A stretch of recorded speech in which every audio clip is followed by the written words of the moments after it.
Аюуцхан guys. Өнөх дугаар дээр жавхлан ангийнхаа багшийг сүрдүүлээд дуусна штэ. Тэрнээсээ цаашаа үргэлжлүүлнэ.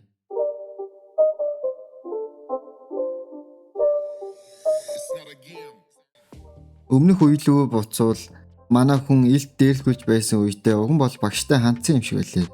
Тэр багш дээрээ оронгуудаа ингээд намаа хүүхдүүд дээрлэж зодоод байна. Та ямар нэгэн арга хэмжээ аваад өгөөч гэж багшаас уган болол гуйсан.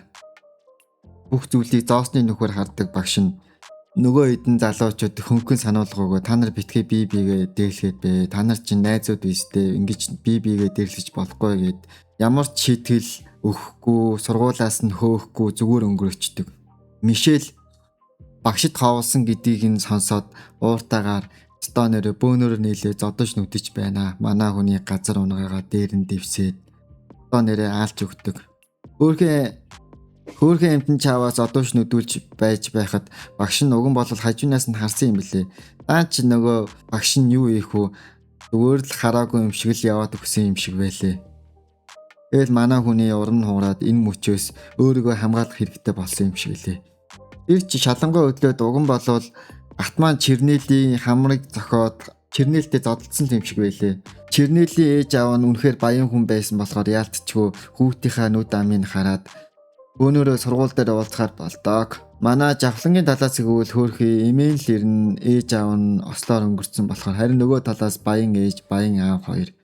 Баян ээж нь жууртагаар танаа хүүхд чинь миний хүүхдийн хамрыг хугалцсан байна. Одоо энэ гоо сайхан яах юм бэ? Та нар төлбөрийн төлж чадах юм уу сайн гуйлагч та гэд элдвэрийг хараад зөвхөж доромжилдог. Хөөрхий имэн ядуу болохоор Тэмээг өхөн доошоо толгоогоо бүхийлгээд бүх зүйлд уучлаарай. Би хүүхдээ буруу хүмүүжүүлсэн байна гэж уушлах гуйгаал байдаг. Одоо үйлөө буцвал манай жавхланч багшигаа сайхан гөлөг болгож байснаа. Та одоо зүгээр л өмнө анх ямар байсан тэрэн шиг л байна. Гол нь бүх зүйл миний талд байх ёстой. Юу ч болж байсан миний талд намайг өмгөөлж хамгаалах ёстой гэд тэрийг зантаа аргагүй сануулж хэлээд яваад өгвөө. Харин нөгөө талд баян Чернэлч ууртаагаар "Навш гэж би тэр хүмүүс сов бандаас айчих шиг боллоо. Яагаад надад ийм зүйл тохиолч вэ? За гайгүй. Угаасаа жавхлан гэдэг навш 3 хүүхдийг зэрэг зодсон болохоор яалтчгүй сургуулийн зөвлөл тэгээд жолоогүй. Миний мөнгийг авч иддэг багш зүгээр өнгөрөхгүй байх. Сургуулаасаа хөөгдөл би тэр булгаачтай уулзахгүй байх гээл бодож байх зур хаалганы гаднаас жавхлан орж ирэнгүүтээ нисэлттэй хөшөглөлт хийгээд стонерээ ухаан жолоогүй зоддож байдаг. Үхтлээ зодуулж байсан манай хүн юу болох нь энэ мөн навчин галзуу юм байхтай гэд иргэн дөрнөө харж байх үед багш нь түн нүдэнд харагдаг. Тэгээд л Чернэл дотроо баярлаа. За энэ бууны нохоож одоо ажиллаа хийх хэлгүүдээ. Намайг энэ бацаанаас салгаад өгчих бэлгүүдээ гээл баярлаа байжсэн чи багш нь үл тоогоод яваад өгчвөө. Тэгэл хөөрхөн амтэн чаваас үхтлээ задуулсан байт юм аа. 5 минутын өмнө багш нь бодсон юм шиг лээ. Энэ бүх зүйлээс ээж гарах талаараа яа баларсан юм аа. Яагаад надад ийм зүйл тохиолдчихваа? Тэр жавхлан гэдэг гөлөг яагаад миний сул талыг мэдчихвэ? Энэ бүхнээс ээж гарах вэ гэд арга ухаанаа олох гээд стонерээ толгоогоо илж иртэл бодчихлаа. Тэр бодож нэг юм бэлдэг санаа олдог бөгөөд Чернелийг эцэг ихтэй нь сайн ярилцж байгаад өөр алдартай сургууль санал болгоод шилжүүлвэл надад уган бол ашигтай. Одоохондоо жавхлан гэдэг навш Чернелд гар хүрээгүй байгаа. Тийм болохоор яаралтай Чернелтэй уулзаад түүнийг аюулгүй байдалд байлгах ёстой гэж манер мөгнөд бодож байлаа. Аач манай багш ирэхэд аль хэдийн манай Чернэл задууш нүдүүлээ цус мустайгаа хутгалцсан байж байдаг. За тэгээд дүрм ёсоор сургуулийн зөвлөл болж баахан хүмүүс хуралдаж байлаа. Захирлын сууны өөс англи хэлний багш. Тэгээд нөгөө нэг балай багш гээл баахан хүмүүс хуралдаал энэ бүх зүйлийг зүгээр өнгөрөөж болохгүй. Төлөвт нь 3 хүүхдийг онц хэрцгий аимштайгаар зодож нүдсэн байна. Одоо тэр засашгүй хулгайн жавхлан сургуулаас хөөх ёстой гэд захирлын тиймэрхүү саналтай байх шиг байлээ. Сугны үс багшч сандрас хийгээд "Ирээ би одоо ямар нэгэн зүйл хийхгүй болвол жавхлан надын бүх нууцыг дэлгэх гээд байна" гэснээ. Та жоохон аяар хандаж үзээрэй захирлаа. Чернэл, Мишель, Томо, Чөргөргээр эдгээр үүд чинь олон хүүхдүүдийг дээрлэгдэг байсан юм аа.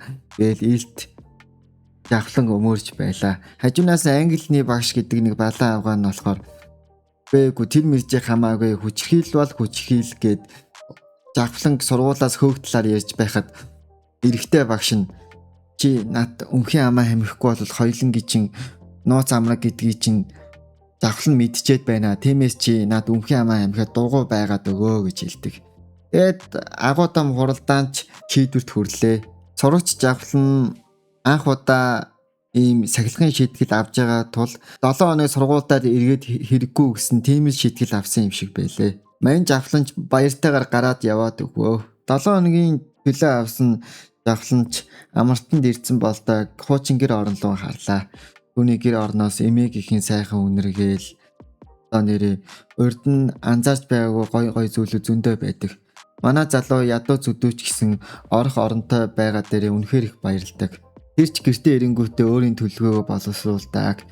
Эхний зорилго бол өөртөө адилхан зорилготой додрог бус зүйлийн төлөө тэмцэж чаддаг хүн. Хоёр тэгвэл алтан загсыг олдог. Алтан загас гэдэг нь юу гэсэн үг вэ гэвэл одоо мөнгөтэй, нөлөөтэй, хүч чадалтай хүнийг өөрийн талдаа оруулж тэр хүнийг ашиглах юм шиг байлээ. Манай хүн хүчтэй залууг тооч хэлсэн юм байлээ. Энэ залуу нь болохоор Muujin Construction-ы ууган хүү Сарла гэдэг саарал үстэй залуу юм шиг байлээ. За тэр залуу руу орё. Энэ залуу нь болохоор одоогоор асар том компани өв залгамжлагч юм шиг байлээ. Тэр асар том компани Га компани ууган хүү. Гэтэ би нэрийг нь буруу дуудаж магадгүй л дээ. Харин түүний өрсөлдөгч бол түүний баг дуу нүдний шилтэй зүгээр л дөрөв нүдтгээл нэрлэжээ. Энэ дөрөв нүдэд нь ахаасаа маш илүү гадаад ихтэй сургууль сурж төгссөн мэдлэг боловсрол өндөртэй.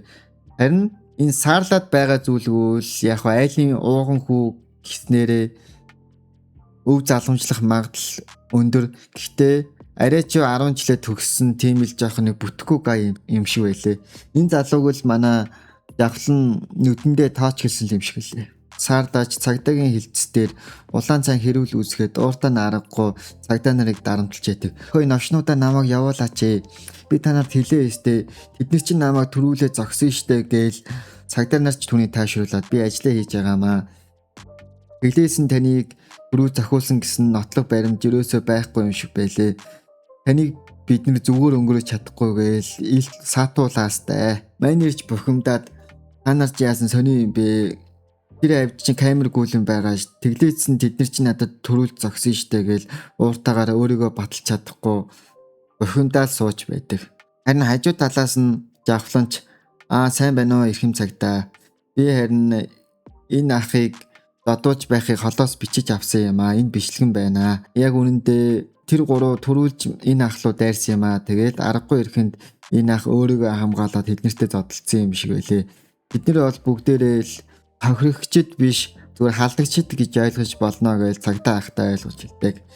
Цагдаа ахын CCTV-гийн камерыг ухаж үзэж байснаа Саарлагаас уушлахгүйгээд уушлаарай би ингээ ажиллаа өстой нэрээ мэдсэнгүй. Гимтэж таныг зодсон хүмүүс хохирогчд биш тэдний хулиганууд байна. Тэдэнд зохих ёстоор арга хэмжээ өгөрөө л гэж хэлдэг.